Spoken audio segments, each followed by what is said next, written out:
তার থেকে আলাদা হয়েছি তখনই তাকেই ভুলে গিয়েছি। আমরা ভাবছি এই জগৎটা আমার, এই সংসারটা আমার, কিন্তু আমরা তো তারই অংশ, কিন্তু আমরা তাকেই ভুলে গেলাম। এই যে আপনারা বসে কথা শুনছেন, জানেন এর থেকে সৎসঙ্গ আর কি আছে? জগতের যিনি পিতা, সেই জগৎ পিতার সামনে বসে তারই কথা শ্রবণ, এটাই তো সব। আমরা নাকি মাতৃগর্ভে কথা দিয়ে আসি যে হে গোবিন্দ, হে প্রাণনাথ, হে জগন্নাথ, আমরা যখন এই ধরাধামে আসবো তোমার নাম করব, তোমার চিন্তন করব। কিন্তু যখন এই ধরাধামে চলে এলাম তখন আর সেই জগৎ পিতাকে আমরা মনে রাখতে পারলাম না। বলছেন ওই সেই পাখিটি, যে পাখিটি আমাদের দিকে তাকিয়ে আছেন, উনি অধীর আগ্রহে আমাদের দিকে দেখছেন। একবার যদি আমরা এই কর্মফল বন্ধন থেকে বেরিয়ে তার দিকে তাকাই, তিনি আমাদের হৃদয়ের মধ্যে ধারণ করে নেবেন। আমরা কি ভাবি যে আমরা ভালো কর্ম করবো স্বর্গে যাব, আর খারাপ কর্ম করলে নরকে যাব। আসলে স্বর্গ নরক সবই এই সংসারের মধ্যেই রয়েছে, আলাদা করে আমাদের জন্য কিছু বানানো নেই।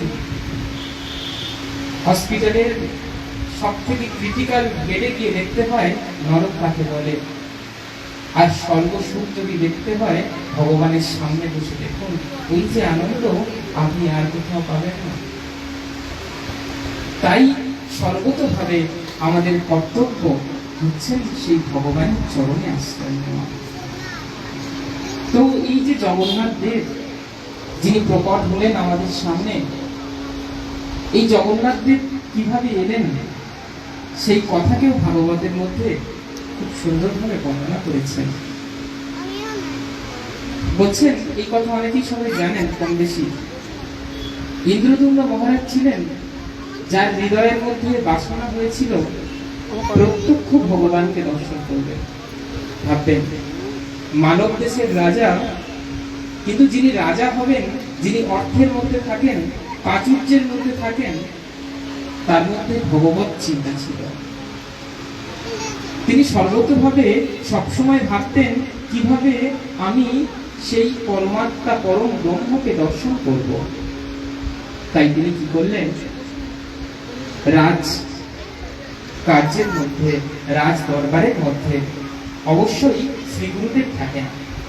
যেমন আমাদের এই জগন্নাথ দেবের সেবায় শ্রী গুরুদেব রয়েছেন, উনি নিরন্তর সেবা কার্যে যুক্ত রয়েছেন।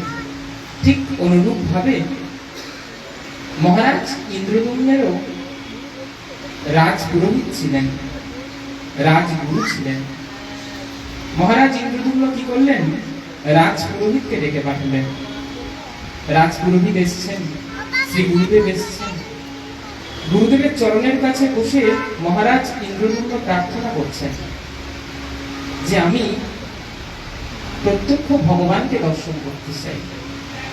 দেখুন ভগবানকে দর্শন কে করাতে পারে, ভগবানকে দর্শন করার পথ কে আমাদের বলে দিতে পারে? একমাত্র শ্রী গুরুদেব। রাধে রাধে। যদি শ্রী গুরুদেব না থাকে তাহলে সব ভজন বৃথা। জীবনে অবশ্যই শ্রী গুরুদেব থাকা প্রয়োজন। অত বড় মহারাজ ইন্দ্রদুম্ন কি করলেন, গুরুদেবকে ডাকলেন আর গুরুদেবের চরণে বসে গুরুদেবকে বন্দন করতে শুরু করলেন। হে গুরুদেব, এই যে ভবসাগর, এই ভবসাগর থেকে আমাকে উদ্ধার করো। আমরা সবাই এই ভবসাগরের মধ্যে হাবুডুবু খাচ্ছি, আমরা কষ্ট পাচ্ছি, আমরা দুঃখ পাচ্ছি, আর বলছি আমাদের কেন দুঃখ হচ্ছে।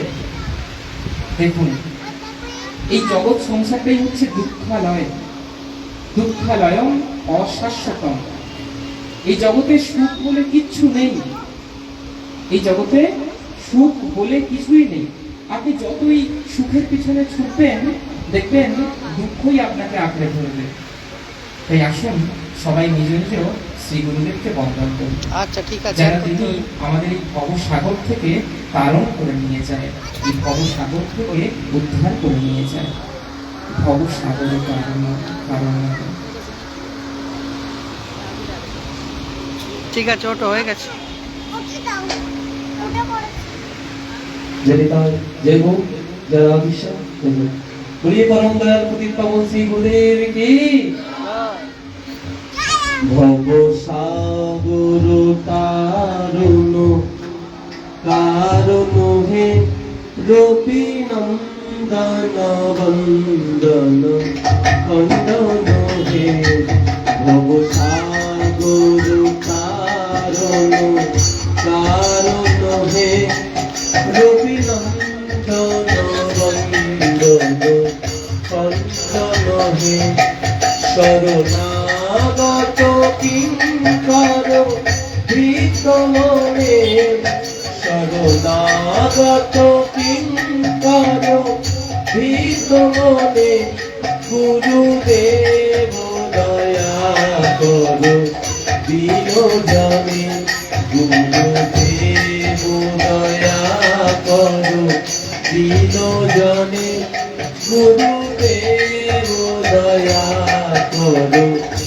বিনোজনে সবাই সবাই মিলে উচ্চ স্বরে প্রেম সে বলো গুরুদেব দয়া করো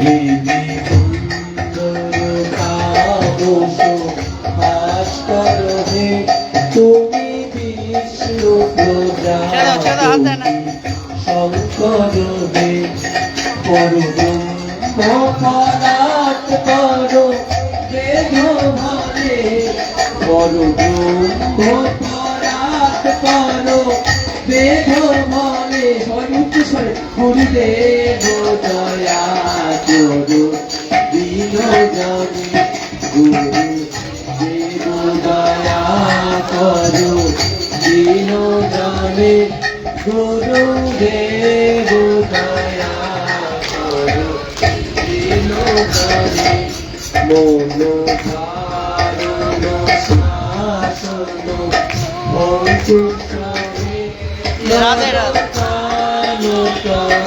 ঠিক আছে ঠিক আছে। চাক্ষুষ রাধে রাধে।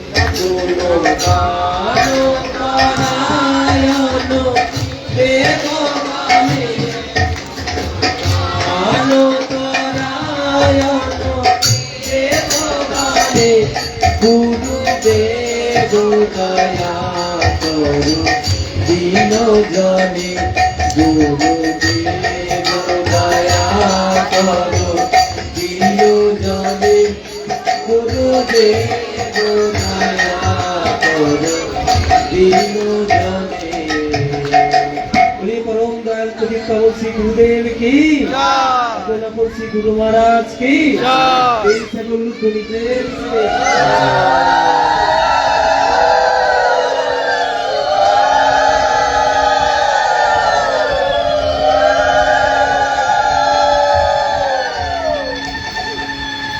তো মহারাজ ইন্দ্রদম্ন কি করছে সবাই কি করছে? গুরুদেবকে পূজন করলেন। সবাই কি করছে? হ্যাঁ শ্রী গুরুদেবকে পূজন করা হ্যাঁ হ্যাঁ ঠিক আছে। বড় প্রয়োজন। থাক ওখানে থাক।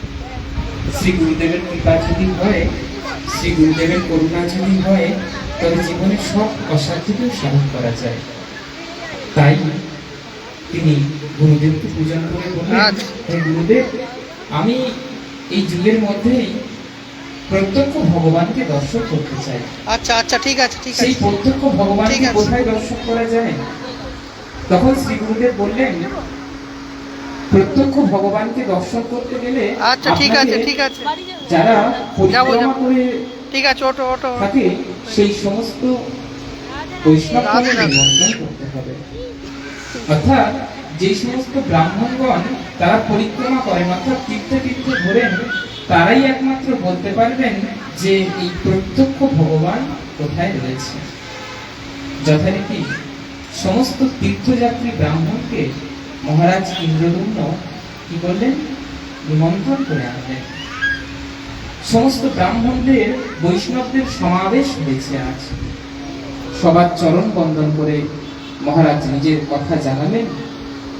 এই কথা শোনা মাত্রই সঙ্গে সঙ্গে তিনি বললেন, ঠিক আছে আর করতে হবে না, ঠিক যত আছে। ব্রাহ্মণ ছিলেন তার মধ্যে একজন রাধে ব্রাহ্মণ রাধে। ছিলেন, তিনি বললেন, হে মহারাজ, প্রত্যক্ষ ভগবানকে দেখতে হলে আপনাকে সেই নীল মাধবকে দর্শন করতে হবে, যিনি নীলগিরি পর্বতে অবস্থান করেন।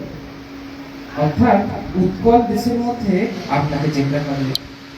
সেই উৎকলের মধ্যে নীল মাধব রূপে পূজিত হচ্ছেন সাক্ষাৎ পরম ব্রহ্ম।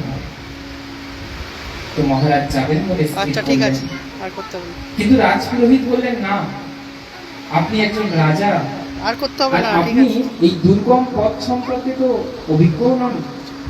তাই আমাদের যিনি সেনাপতি রয়েছেন, উনিও অনেক পণ্ডিত, ওনার নাম বিদ্যাপতি। অটো উঠে পড়ো, উঠে পড়ো। তাই আমরা বিদ্যাপতিকে পাঠাতে চাই।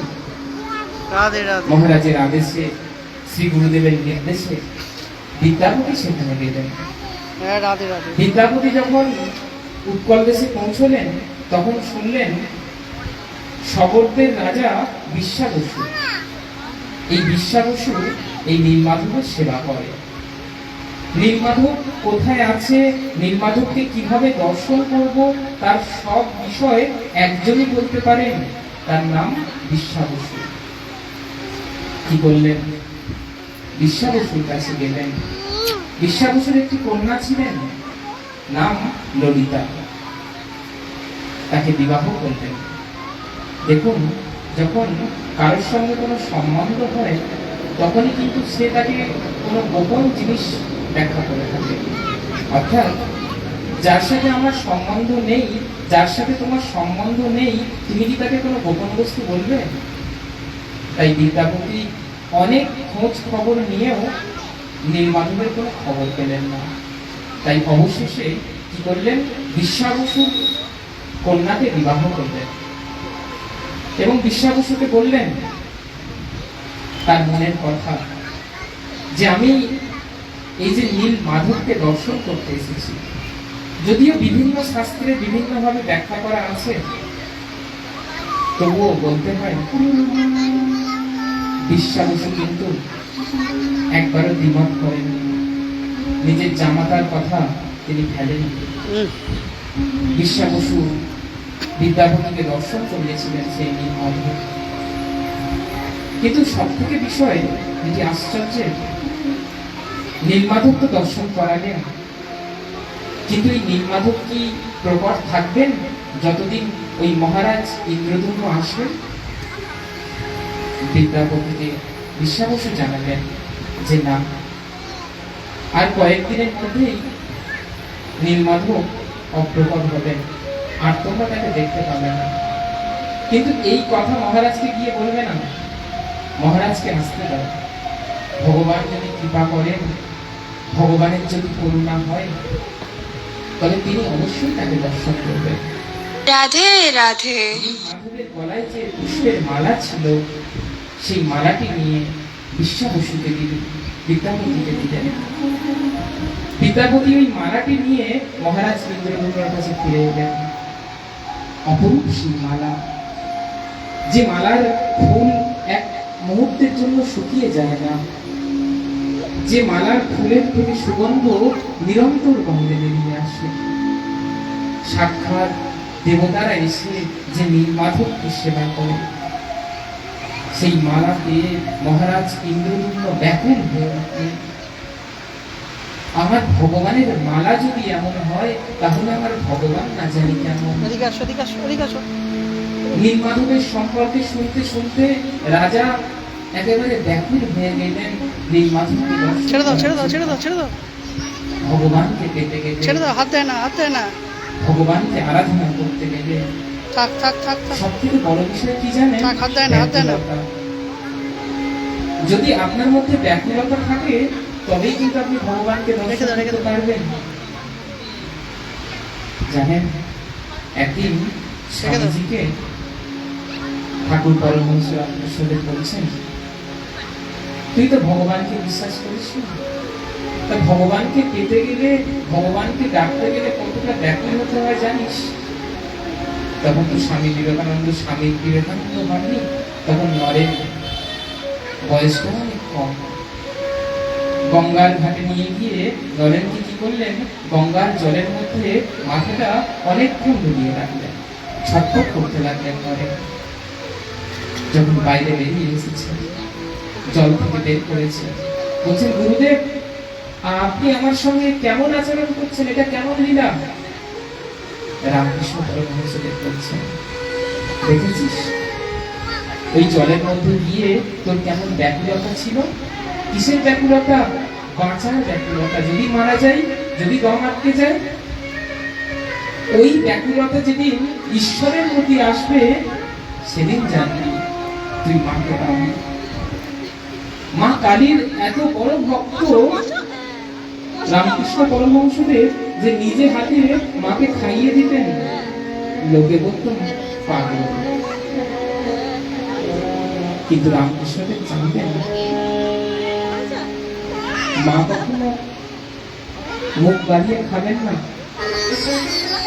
ভাবের মধ্যে মাকে খাওয়াতে পারেন। আজ ওই একই ভাব মহারাজ ইন্দ্রদুম্নের মধ্যে এসেছে।